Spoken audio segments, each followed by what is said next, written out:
Everyone, welcome to my channel. आज के lecture में हम चैप्टर 3 अंडरस्टैंडिंग क्वाड्रिलेटरल्स की एक्सरसाइज नंबर 3.3 डिस्कस करने वाले हैं। इस पूरी एक्सरसाइज में आपको जो क्वेश्चंस दिए गए हैं उनमें आपको क्वाड्रिलेटरल्स की प्रॉपर्टीज अप्लाई करनी पड़ेंगी। मैंने इंट्रोडक्शन वाली वीडियो में ये सारी प्रॉपर्टीज डिटेल में एक्सप्लेन की हैं, लेकिन आपकी एक क्विक रिवीजन के लिए मैं जल्दी से बता दूं कि कौन सी प्रॉपर्टीज आपको यहाँ पे अप्लाई करनी है। नंबर 1 इज किसी भी पैरेललोग्राम में ऑपोजिट साइड्स इक्वल होती हैं। ठीक है, ये तो आपको पता है, जैसे ये साइड इसके इक्वल, ये साइड इसके equal. Number 2 property is opposite angles भी हर पैरेललोग्राम के इक्वल होते हैं, जैसे ये एंगल इसके इक्वल होगा और ये एंगल इसके इक्वल होगा। ठीक है। नंबर 3 प्रॉपर्टी इज कि हर पैरेललोग्राम में डायगोनल जो होती हैं, दोनों की दोनों diagonals bisect each other. Diagonals हमेशा एक दूसरे को बाइसेक्ट करती हैं। बाइसेक्ट मतलब इक्वल पार्ट में डिवाइड कर देती है। नंबर 3 प्रॉपर्टी होती है हर पैरेललोग्राम एडजेसेंट एंगल्स का सम हमेशा 180 होता है। जैसे ये एंगल और ये एंगल एडजेसेंट है तो angle A plus angle B is 180। Similarly angle B plus D भी 180 होगा, एंगल सी प्लस डी भी 180, एंगल डी प्लस ए भी 180। तो ये 4 प्रॉपर्टीज यूज करके हम सारे क्वेश्चन सॉल्व करेंगे। ठीक है, तो स्टार्ट करें ये एक्सरसाइज। इस एक्सरसाइज का फर्स्ट क्वेश्चन पहले देखते हैं। फर्स्ट क्वेश्चन है given a parallelogram ABCD, complete each statement along with the definition of the property use. आपको यहाँ पे ये एक पैरेललोग्राम दिया है। इस पैरेललोग्राम का नाम क्या है? ABCD। हमने यहां पे जो स्टेटमेंट्स दी गई हैं इनको कंप्लीट करना है। ये इनकम्प्लीट स्टेटमेंट है, आपने इनको कंप्लीट करना है। लेकिन कंप्लीट करने के साथ आपने बताना है कि आपने इसको कंप्लीट करने के लिए कौन सी डेफिनेशन या कौन सी प्रॉपर्टी यूज की। ठीक है, तो पहला पार्ट है AD इज इक्वल टू। देखो अब हम पहले डायग्राम को ध्यान से देखेंगे। ठीक है, ये जो डायग्राम है यहाँ पे AD कहाँ पे है? AD तो ये वाली साइड है। ठीक है, ये तो AD जो है वो किसके बराबर होगी? It is equal to BC। ठीक है, ये इसके बराबर होगी। क्यों? इसका रीजन हम देंगे। पहले तो हम लिख लेते हैं AD is equal to BC। ठीक है, AD is equal to BC। अब इसका रीजन लिखते हैं। रीजन क्या है? बिकॉज या since opposite sides of a parallelogram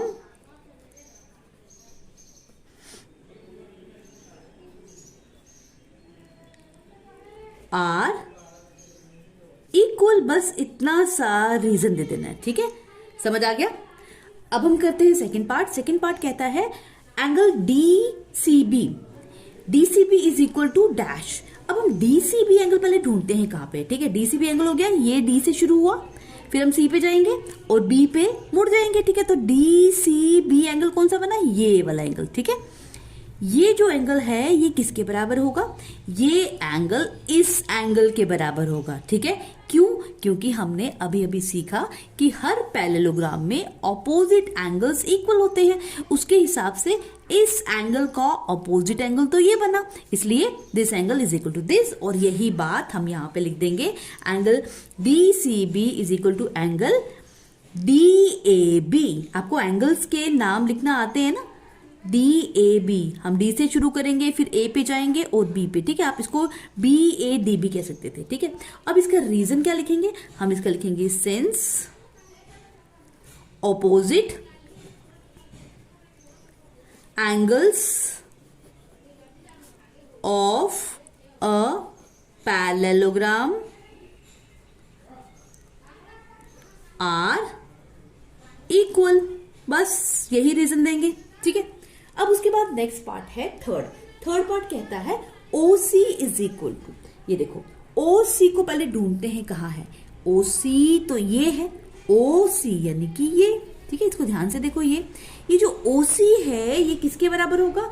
ये होगा OA के बराबर। ठीक है, ये इसके बराबर होगा। क्यों इसके बराबर होगा? क्योंकि हमने इसे पढ़ा था कि हर पैरेललोग्राम में डायगोनल्स एक दूसरे को बाइसेक्ट करती हैं। यानी कि जो ये BD लाइन जा रही है ना, ये पूरी AC को 2 इक्वल पार्ट्स में डिवाइड कर देगी।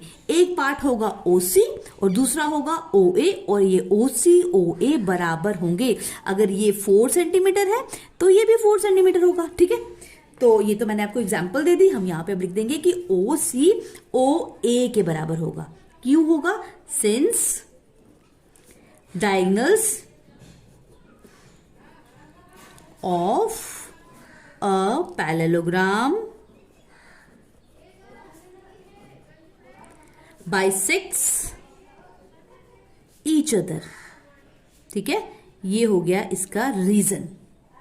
अब फोर्थ पार्ट में ये पूछ रहे हैं एम, एम का मतलब यहां है मेजर ऑफ। ठीक है, measure of angle D A B plus measure of angle C D A क्या होगा। मतलब कि यहां पे पहले मुझे ये एंगल ढूंढना है, डी ए बी कहाँ है। ठीक है, ये डायग्राम को ध्यान से देखेंगे हम।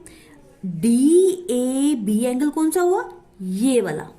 ठीक है, ये एंगल जो है इसका मेजर, एम का मतलब होता है मेजर। ठीक है, ये कितने डिग्री का है, तो इसका measure plus angle C D A. C D A कौन सा हुआ, ये वाला एंगल। ठीक है, ये कह रहा है इस एंगल और इस एंगल को अगर प्लस किया जाए, इनके मेजर को प्लस किया जाए तो ये कितना बनेगा। ठीक है, तो हम कहेंगे ये तो बन जाएगा 180 डिग्री। क्यों 180 डिग्री बनेगा, सिंस adjacent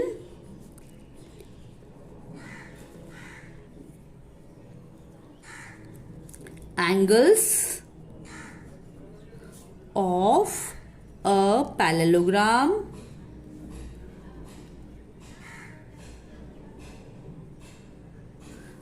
are, क्या लिखेंगे, सप्लीमेंट्री लिख सकते हैं हम यहां पे। ठीक है, ये लिख दिया हमने। सप्लीमेंट्री का मतलब हो गया कि इनका सम 180 होता है। ठीक है, और एडजेसेंट एंगल कौन से होते हैं, ऐसे एंगल्स जिनका कोई वर्टेक्स कॉमन हो। जैसे ये एंगल और ये एंगल, इसमें सॉरी जिसमें कोई आर्म कॉमन हो। जैसे यहाँ पे आर्म कौन सी कॉमन है, ए डी, ये वाली आर्म दोनों की कॉमन है, तो ये दोनों की दोनों एडजेसेंट एंगल हुए। हर पैरेललोग्राम में एडजेसेंट एंगल का सम होता है 180। ठीक है, तो इस तरह से हमने देखा कि हमारा फर्स्ट क्वेश्चन हो गया कंप्लीट। लेकिन देखो फर्स्ट क्वेश्चन में असली में जितने भी ये क्वेश्चन होंगे, फर्स्ट क्वेश्चन या जितने भी आगे वाले क्वेश्चन होंगे ना, आपने करना क्या है, पहले अगर आपको कोई डायग्राम दी है, उस डायग्राम को ध्यान से देखना है, उसको ऑब्जर्व करना है, क्वेश्चन को प्रॉपरली रीड करना है और फिर सोचना है कि अब यहाँ पे हम क्या कॉन्सेप्ट यूज करें। ठीक है, क्योंकि देखो मैथ्स का असली काम यही है कि आपकी अंडरस्टैंडिंग या थिंकिंग पावर बढ़ाना। ठीक है, ये सब आपको क्यों पढ़ाया जा रहा है, आपको इतनी तरह की डायग्राम, ये जितने भी नंबर्स, एक्सप्रेशन, ये क्यों पढ़ाए जा रहे हैं। इनका असली में जो मेन पर्पस है पढ़ाने का आप सबको, वो ये है कि आपकी एक थिंकिंग प्रोसेस डेवलप करना, आपकी एक ऐसी फाउंडेशन डेवलप करना कि जिससे कि आप लाइफ में डिसीजन मेकिंग अच्छी कर सको, आप जो बाकी सब्जेक्ट्स हैं उनमें भी प्रॉपर तरीके से लॉजिक अप्लाई कर सको। ठीक है, तो इसलिए आपने इनमें से कोई भी क्वेश्चन रटना नहीं है, आपने कॉन्सेप्ट समझना है और हर क्वेश्चन को देख के पहले आपने सोचना है कि अब यहाँ पे क्या लॉजिक अप्लाई होगा। ठीक है, अब हम सॉल्व करते हैं क्वेश्चन नंबर 2। क्वेश्चन नंबर 2 कहता है consider the following parallelograms, find the value of the unknown x y z. आपको यहाँ कुछ पैरेललोग्राम दिए गए हैं और इन पैरेललोग्राम्स में एक्स वाई जेड की वैल्यू फाइंड करनी है। ठीक है, ये देखो जैसे फर्स्ट डायग्राम ये दी है, आपको जो बुक में डायग्राम्स भी दी हैं उनमें कोई भी पैरेललोग्राम का नाम नहीं दिया गया। यहाँ पे मैंने इसको सॉल्व करने के लिए खुद से इस पैरेललोग्राम का एक नाम रख दिया। इसका नाम रखा मैंने ABCD। आप कोई भी नाम रख सकते हैं, जैसे PQRST, कुछ भी। ठीक है, तो अब देखो अगर हम इस पैरेललोग्राम को ध्यान से देखें तो इस पैरेललोग्राम में हमें एक एंगल दिया है, वो है 100 डिग्री का, और बाकी एक्स वाई जेड ये तीन एंगल्स जो है नहीं दिए गए। हम इस एंगल की हेल्प से इन तीनों को फाइंड करेंगे। ठीक है, हम पैरेललोग्राम्स की प्रॉपर्टी यूज करेंगे और अननोन वैल्यूज को सॉल्व करेंगे। तो अब हम इसे सॉल्व ऐसे करेंगे, हम सबसे पहले लिखेंगे इस पैरेललोग्राम का नाम लिख देंगे, जिसे मैंने लिखा ABCD is a parallelogram। ठीक है, मैंने कहा ये एक पैरेललोग्राम है। अब इस पैरेललोग्राम में क्या है, हम देखेंगे अगर इसको ध्यान से, तो ये जो एंगल है B, ये तो हमें दिया है। हम इस एंगल की हेल्प से एंगल D सॉल्व कर सकते हैं। कैसे कर सकते हैं, क्योंकि हमें पता है एक पैरेललोग्राम में अपोजिट एंगल्स बराबर होते हैं। तो अगर ये एंगल B 100 है तो एंगल D जो है ये वाला, ये भी 100 होगा। बस यही बात हम लिख देंगे। हम लिखेंगे angle B is equal to angle D। सबसे पहले हमने ये लिख दिया। ठीक है, क्यों, इसका रीजन लिखा हमने, because opposite angles of a parallelogram are equal. ठीक है, ये प्रॉपर्टी हमने यूज की, साथ में यहाँ लिख दी। ये जो मैंने लिखा है ना, इसका नाम इसको हम बोलते हैं पैरेललोग्राम। ठीक है, पैरेललोग्राम को हम शॉर्ट में ऐसे लिखते हैं, दो पैरेलल लाइंस बनाते हैं फिर जीएम लिख देते हैं, तो ये बन गया पैरेललोग्राम। ठीक है, अब अगर एंगल बी और एंगल डी बराबर हैं, इसका मतलब क्या हुआ? इसका मतलब ये हुआ कि जो एंगल डी है वो कितना होगा? 100 डिग्री ही होगा। ठीक है, इसका मतलब एंगल डी भी 100 डिग्री है, लेकिन डी एंगल तो वाई के बराबर है। इसका मतलब ये हुआ कि this implies y is equal to 100 degree. ठीक है, तो इस तरह से हमने सबसे पहले y की वैल्यू b की हेल्प से फाइंड कर ली। अब आगे हम ये कह सकते हैं, देखो हम यहाँ पे लिख सकते हैं कि एंगल a जो है, ठीक है, यहां मैं लिखती हूँ नीचे, angle a plus angle b is equal to कितना होना चाहिए? 180 डिग्री। देखो एंगल a ये है और एंगल b ये है, a और b एंगल को प्लस किया जाए तो ये 180 आना चाहिए। क्यों आना चाहिए? क्योंकि ये दोनों तो एडजेसेंट एंगल्स हैं, पैरेललोग्राम के एडजेसेंट एंगल्स हैं। तो हम इसका रीजन लिखेंगे, because adjacent angles of a parallelogram are supplementary. Supplementary मतलब इनको ऐड करेंगे तो इनका सम हमेशा आना चाहिए कितना? 180 डिग्री। ठीक है, मैंने यहाँ पे रीजन लिख दिया, दीज आर सप्लीमेंट्री। अब a और b जो है उसकी हम वैल्यू लिखते हैं। a जो है, a कितना है? z, तो a की जगह z लिख दिया। b कितना है? 100, तो b की जगह 100 लिख दिया, 100 degree which is equal to 180 degree. Therefore z is equal to, ये 100 उसके यहाँ चला गया, 180 डिग्री से माइनस हो गया, तो इसका मतलब है कि हमने z की वैल्यू कैसे फाइंड कर दी? Therefore z is equal to, ये देखो z is equal to, z कितना बन गया? 80 डिग्री। तो हमने z भी फाइंड कर लिया, ठीक है, y भी फाइंड कर लिया, z भी फाइंड कर लिया। अब क्या बच गया? सिर्फ x। ठीक है, तो x कैसे फाइंड करेंगे? हम कहेंगे angle a is equal to angle c। देखो angle a is equal to angle c। क्यों है एंगल a और एंगल c? इसका रीजन है कि opposite angles of a parallelogram are equal, ये इसका रीजन लिख दिया हमने। ठीक है, अब हम इसके बाद लिख देंगे, इसका मतलब है कि जो c है वो तो x है, तो ये हमें बताता है कि x भी कितना होगा, इसका मतलब 80 डिग्री। ठीक है, तो हमने फाइंड कर दिया। देखो हमने कौन कौन से फाइंड किए? सबसे पहले हमने फाइंड किया कि y जो है वो 100 डिग्री का आ गया, क्योंकि ये 100 है तो ये y भी 100 हो गया। फिर हमने इस एंगल b की हेल्प से z भी फाइंड कर लिया, क्योंकि इन दोनों का सम 180 है तो z आ गया 80 डिग्री। ठीक है, उसके बाद हमने इस z की हेल्प से x भी फाइंड कर लिया कि z और x तो बराबर है। ठीक है, तो इस तरह से इस पार्ट में आपने ये बात सीखी कि किसी भी पैरेललोग्राम में अगर आपको सिर्फ एक एंगल दिया गया हो, उस एक एंगल की हेल्प से आप बाकी सारे एंगल फाइंड कर सकते हो। ठीक है, अब सॉल्व करेंगे पार्ट नंबर 2। पार्ट नंबर 2 में हमें ये पैरेललोग्राम दिया है। इस पैरेललोग्राम में हमें एक एंगल दिया है 50 डिग्री और बाकी हमें x, y, z की वैल्यू सॉल्व करने के लिए बताया है।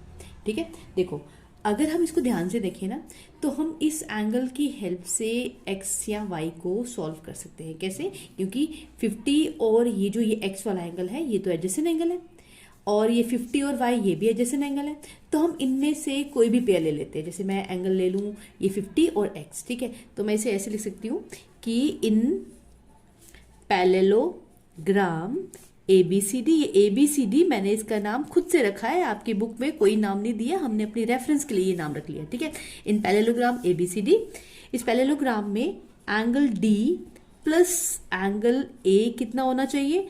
180 डिग्री। क्यों होना चाहिए? Because they are adjacent angles. तो हम लिखेंगे सम ऑफ,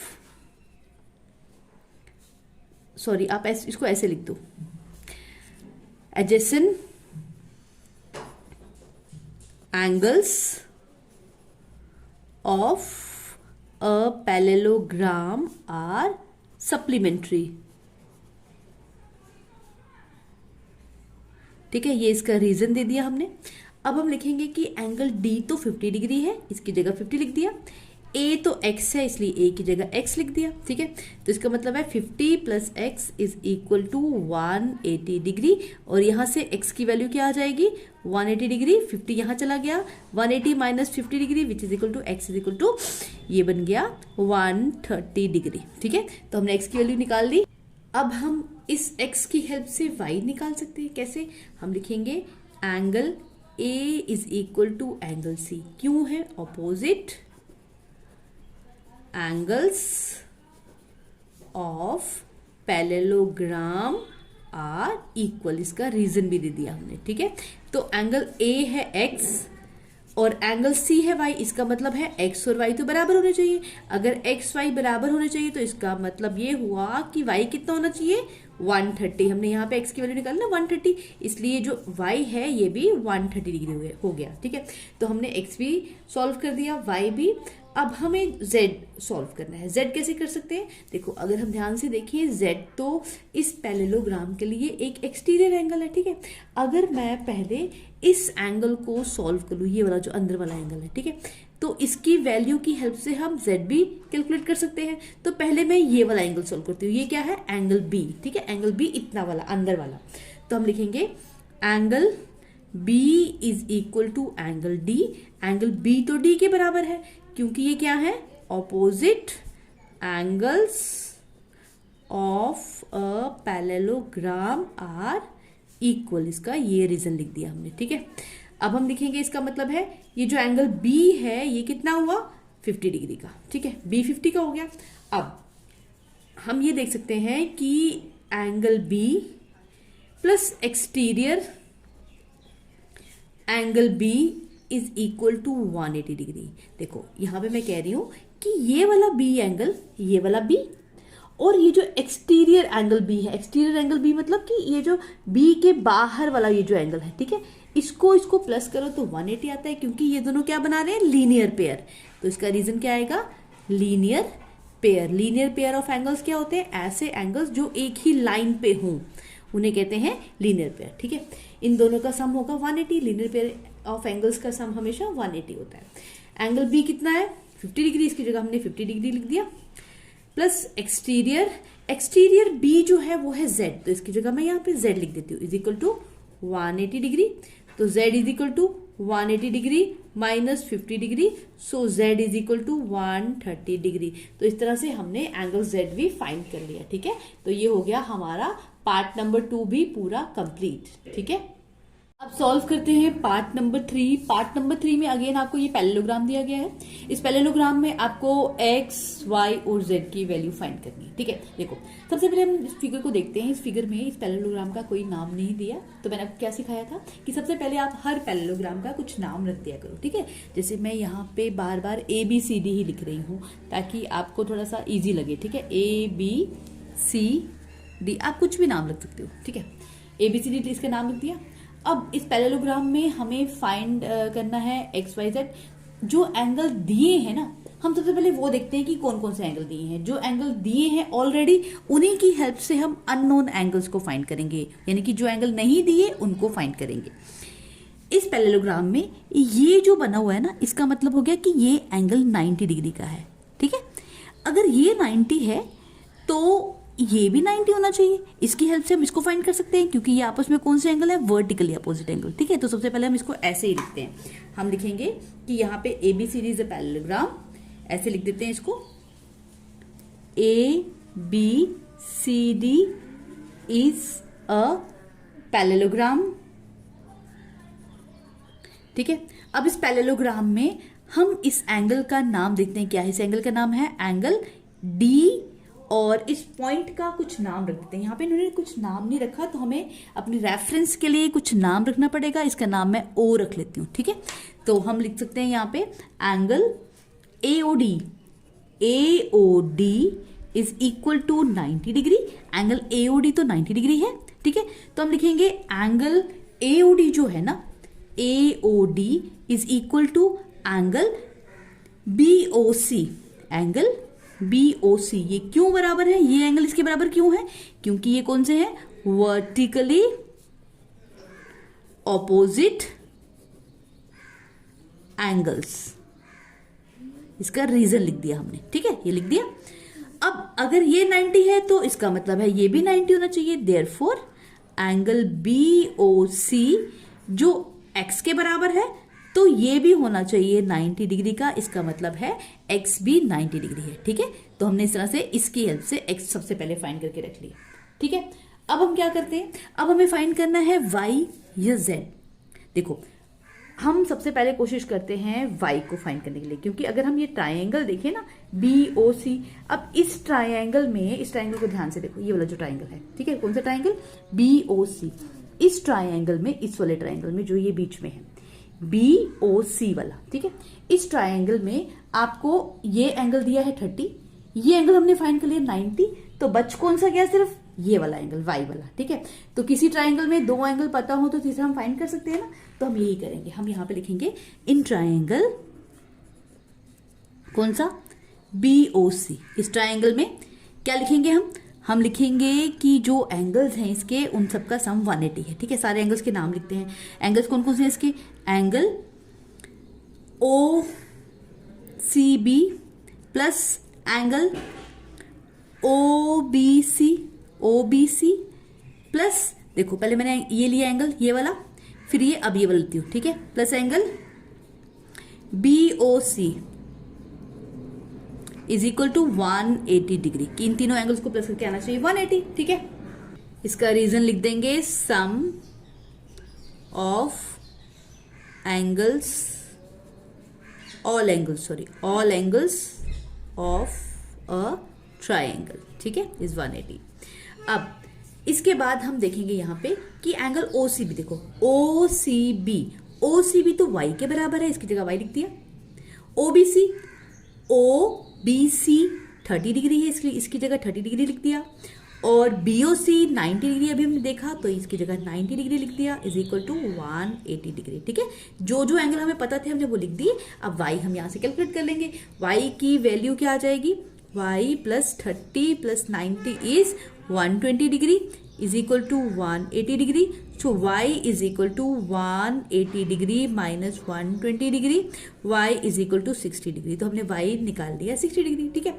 अब देखो x भी हमने फाइंड कर लिया, y भी फाइंड कर लिया। अब कौन सा बच गया, अब सिर्फ बच गया हमारा एंगल z। अब z कैसे फाइंड करेंगे, हम जो एंगल दिए गए हैं उन्हीं को यूज करके इसको फाइंड करेंगे। हम देखेंगे कि क्या जो एंगल हम अभी तक हम सॉल्व कर चुके हैं, फाइंड कर चुके हैं, क्या उनमें से इसके साथ किसी का कोई रिलेशन है। देखो अगर हम इस ट्राइंगल को देखें, इस ट्राइंगल में ये एंगल पता है, ये भी नहीं पता, ये भी नहीं पता, इसलिए हम इस ट्राइंगल की प्रॉपर्टी से भी नहीं सॉल्व कर सकते थे, ठीक है। अब अगर हम देखें कि ये एंगल जो है इस एंगल के इक्वल है, क्यों, अगर मैं इस फिगर को थोड़ा सा घुमाऊं, देखो ये मैं ऐसे करके दिखाती हूँ आपको, ऐसे, ठीक है। ये देखो ये लाइन है, ये और ये लाइन पैरेलल जा रही है, ये लाइन और ये लाइन पैरेलल जा रही है, ठीक है। और बीच में ये ट्रांसवर्सल जा रही है ऐसे। तो दो लाइंस अगर पैरेलल हो जो बीच में ट्रांसवर्सल जाती हैं वो ऑल्टरनेट एंगल इक्वल बनाती हैं। तो ये और ये बन गए ना ऑल्टरनेट एंगल। देखो यहाँ पे z बन रहा है, ऑल्टरनेट एंगल वही होते हैं ना जो z बनाते हैं। देखो यहाँ पे z बन रहा है, तो इसका मतलब हो गया y की हेल्प से हम z को कैलकुलेट कर सकते हैं, क्योंकि y और z आपस में ऑल्टरनेट एंगल्स हैं। क्योंकि ये पैरेललोग्राम है तो ऑब्वियसली ये लाइन इसके पैरेलल होगी और ये ऑल्टरनेट एंगल ही होगी, ठीक है। तो हम यहाँ पे यही प्रॉपर्टी लगाएंगे। हम लिखेंगे as AD is parallel to BC and AC is a transversal, therefore y is equal to z। ये कौन से एंगल बन गए, ऑल्टरनेट एंगल्स, ठीक है, या ऑल्टरनेट इंटीरियर एंगल्स। ये इसका रीजन मैंने लिख दिया यहाँ पे। अब देयरफॉर जो z है, this implies z is equal to कितना है, जितना हमने y निकाला, which is equal to 60 degree. तो इस तरह से हमने x, y, z तीनों की वैल्यू फाइंड कर दी, ठीक है। अब इसके बाद है पार्ट नंबर 4। देखो पार्ट नंबर 4 में भी एक फिगर दी है। ये जो फिगर है ये एक पैरेललोग्राम है। हम सबसे पहले इस पैरेललोग्राम का नाम रखते हैं, ठीक है। ए बी सी डी हमने इसका नाम रख लिया। यहाँ पे हमें एक एंगल 80 डिग्री का दिया है, एक्स वाई जेड की वैल्यू फाइंड करनी है। अब हम क्या करेंगे, पैरेललोग्राम की प्रॉपर्टीज यूज करेंगे और जो एंगल दिया है उसकी हेल्प से जो एंगल नहीं दिए वो फाइंड करने की कोशिश करेंगे। सबसे पहले देखो ये एंगल है 80, इसकी हेल्प से हम डायरेक्टली ये एंगल सॉल्व कर सकते हैं, क्योंकि ये 80 है तो ये भी 80 हुआ, क्योंकि ये opposite angles of the parallelogram है। ठीक है, तो हम ऐसे ही लिखेंगे। हम स्टार्ट कैसे करेंगे, हम इसको लिखते जाते हैं। ABCD is a parallelogram. ABCD is a parallelogram. Angle B is equal to angle D. क्यों है ये angle? Opposite angles of a parallelogram are equal. हमने ये प्रॉपर्टी भी बता दी कि क्यों इक्वल है। ठीक है, therefore एंगल जो D है वो किसके बराबर है, वो भी B के बराबर है, यानी कि 80 के बराबर है। लेकिन D का नाम तो यहाँ Y लिखा है तो हम लिखेंगे D is equal to Y। D तो Y के बराबर है, तो इसका मतलब हो गया कि ये जो Y है ये भी कितना हो गया, 80 डिग्री। ठीक है, तो हमने इस तरह से Y की वैल्यू क्या निकाल दी, 80 डिग्री। अब हम Y या एंगल B यानी कि एंगल D और B में से किसी की हेल्प से हम A को यानी कि X को सॉल्व कर सकते हैं। कैसे, देखो एंगल ए और एंगल बी भी सप्लीमेंट्री है, एंगल ए और डी भी सप्लीमेंट्री है, तो आप इनमें से किसी की भी हेल्प से एक्स को फाइंड कर सकते हैं। जैसे मैं यहाँ पे सपोज यही लेती हूँ। ठीक है, मैं लिखूं angle A plus angle B is equal to 180 degree, क्योंकि adjacent angles of a parallelogram are supplementary. ठीक है, ये रीजन लिख दिया मैंने। तो देयरफॉर ए की जगह मैं लिख सकती हूँ x और b की जगह 80 degree is equal to 180 degree. तो x is equal to 180 degree minus 80 degree, x is equal to which is 100 degree. ठीक है, x आ गया 100 डिग्री। तो मैंने x भी सॉल्व कर लिया। अब क्या बचा, अब बच गया हमारा z। अब z कैसे फाइंड करें, z के लिए हम चाहें तो पहले ये वाला एंगल फाइंड कर सकते हैं। ठीक है, ये कौन सा है, इंटीरियर एंगल C, ये वाला। पहले ये फाइंड करते हैं, फिर z इसके हेल्प से फाइंड करेंगे। हम यहाँ पे लिखेंगे कि angle C is equal to, angle C is equal to कितना होगा, ये एंगल A के बराबर, क्योंकि ये क्या है, opposite angles of a parallelogram are equal. इसका रीजन लिख दिया। इसका मतलब हो गया कि जो एंगल C है वो है 80 डिग्री का। ठीक है, एंगल C 80 आ गया। अब हम देखेंगे कि जो angle C plus exterior angle C is equal to 180 होना चाहिए। C और एक्सटीरियर C क्या हो गया, Z। ठीक है, ये क्यों, क्योंकि ये लीनियर पेयर बना रहे हैं। तो हम यहां लिखेंगे एंगल C की जगह 80 डिग्री प्लस एक्सटीरियर C की जगह Z is equal to 180 degree. तो Z is equal to 180 degree minus 80 degree which is equal to 100 degree. तो हमने Z भी फाइंड कर लिया 100 डिग्री। तो इस तरह से हमने सारे एंगल्स फाइंड कर लिए। अब है पार्ट नंबर 5। देखो पार्ट नंबर 5 में भी आपको ये डायग्राम दी है, ये एक पैरेललोग्राम है, इसका कोई नाम नहीं दिया, तो सबसे पहले इसका नाम लिख लेते हैं। इसका नाम है लिखा A B C और D। ठीक है, अब इसका इजी हो जाएगा सॉल्यूशन। देखो हर आपको पैरेललोग्राम में ना कुछ एंगल तो दिए हैं, कुछ नहीं दिए। जो दिए हैं उनकी हेल्प से जो नहीं दिए हैं वो सॉल्व करना आपने सीखना है। ठीक है, ज्योमेट्री में आपको बस ये लॉजिक लगाना ही सीखना होता है कि कैसे आप लॉजिकली कॉन्सेप्ट्स को यूज करते हो। ठीक है, देखो यहाँ पे जो एंगल दिए हैं पहले उन पे फोकस करते हैं। ये एंगल एक तो दिया है एंगल B, तो इसको देखते ही ना आपके माइंड में स्ट्राइक करना चाहिए कि B एंगल तो मैम एंगल Y के बराबर है, क्योंकि ये तो अपोजिट एंगल्स हैं। ठीक है, तो B से हम Y फाइंड कर लेते हैं। सबसे पहले हम यही करके लेते हैं। ठीक है, तो हम इसके सॉल्यूशन में लिखते हैं ABCD इज अ पैरेललोग्राम। ये एक पैरेललोग्राम है, तो इसलिए angle B is equal to angle D होना चाहिए। क्यों होना चाहिए, because opposite angles of a parallelogram are equal. ठीक है, ये रीजन लिख दिया। इसका मतलब हो गया कि अगर डी बी के बराबर है तो बी तो 112 है, तो और डी है y, therefore y is equal to 112 degree. ठीक है, ये बात समझ आ गई। पहले हमने y को फाइंड कर दिया, अब क्या करें, अब हम फाइंड करते हैं एंगल x या एंगल z में से एक को। किसको फाइंड करें, हम यहाँ पे या तो पैरेललोग्राम की प्रॉपर्टी यूज कर सकते हैं। देखो पैरेललोग्राम की प्रॉपर्टी तो यहाँ पे दूसरी लग नहीं रही, क्योंकि अगर ये एंगल दिया हो तो हम ये वाला कैलकुलेट कर सकते हैं। अब हम क्या करें, हम ऐसा कर सकते हैं कि इस और इसको लेके z एंगल फाइंड कर सकते हैं। कैसे, देखो हमें पता है एंगल ए और एंगल डी जो है ये दोनों के दोनों सप्लीमेंट्री हैं। क्यों, क्योंकि ये एडजेसेंट एंगल्स हैं। तो हम यहाँ पे ऐसे लिखेंगे, हम लिखेंगे angle A plus angle B is equal to 180 degree, क्योंकि ये क्या है, adjacent angles of parallelogram are equal, sorry are supplementary, supplementary, ये इसका रीजन मैंने लिख दिया।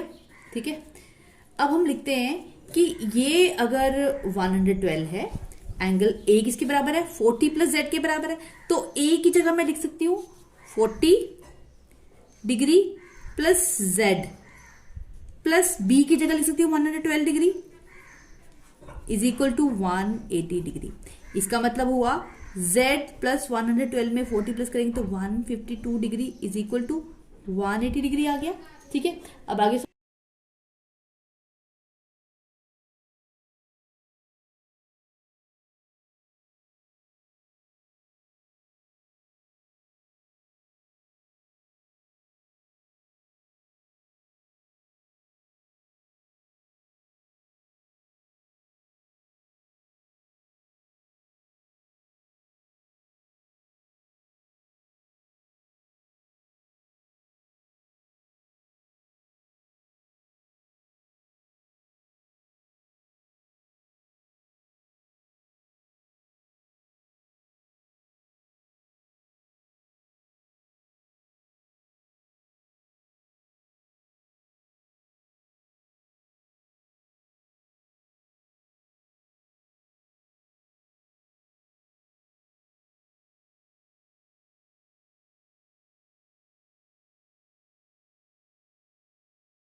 इसके आगे हम इस तरह से लिख सकते हैं, हम इसको सॉल्व करने के लिए यहां लिखेंगे कि z is equal to 180 degree minus 152 degree, so z is equal to 180 minus 152 is 28 degree. ठीक है, z की वैल्यू क्या आ गई, 28 degree.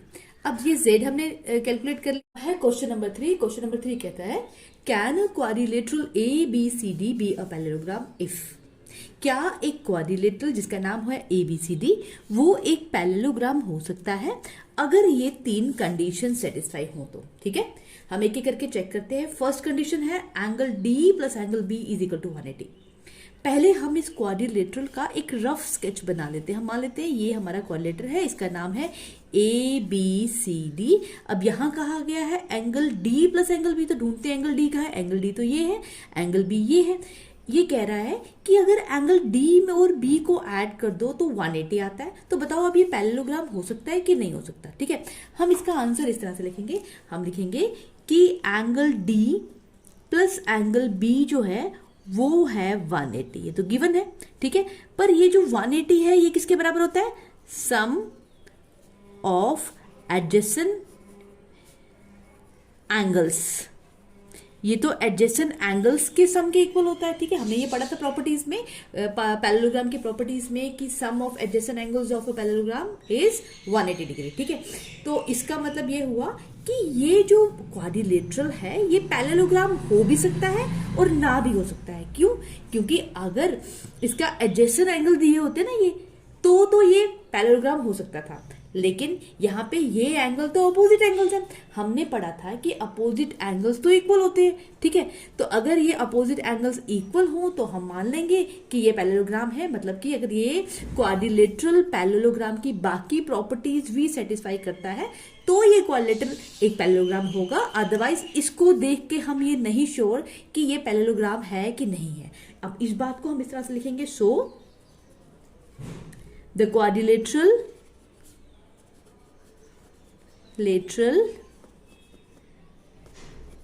ABCD may be a parallelogram, ठीक है, कि ये हो सकता है कि एक पैरेललोग्राम हो, बट नॉट ऑलवेज, पर हर बार नहीं होगा, ठीक है। अगर ये सारी बाकी कंडीशंस भी सेटिस्फाई करेगा तभी होगा। अगर नहीं सेटिस्फाई करेगा तो हम सिर्फ इस चीज को देख के ये नहीं कह सकते कि ये पैरेललोग्राम ही होगा, ठीक है। बात समझ आई। अब सेकंड पार्ट कहता है A B is equal to D C is equal to 8 centimetre, A D is equal to 4 centimetre, B C is equal to 4.5।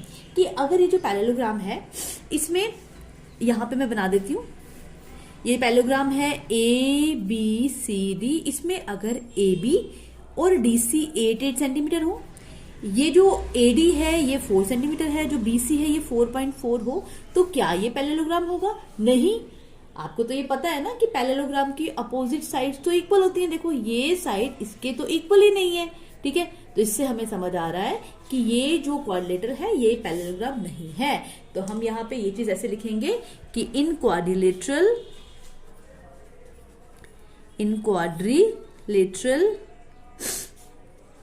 ABCD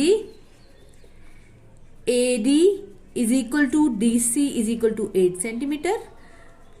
This is AB and AD is equal to 4 centimeter.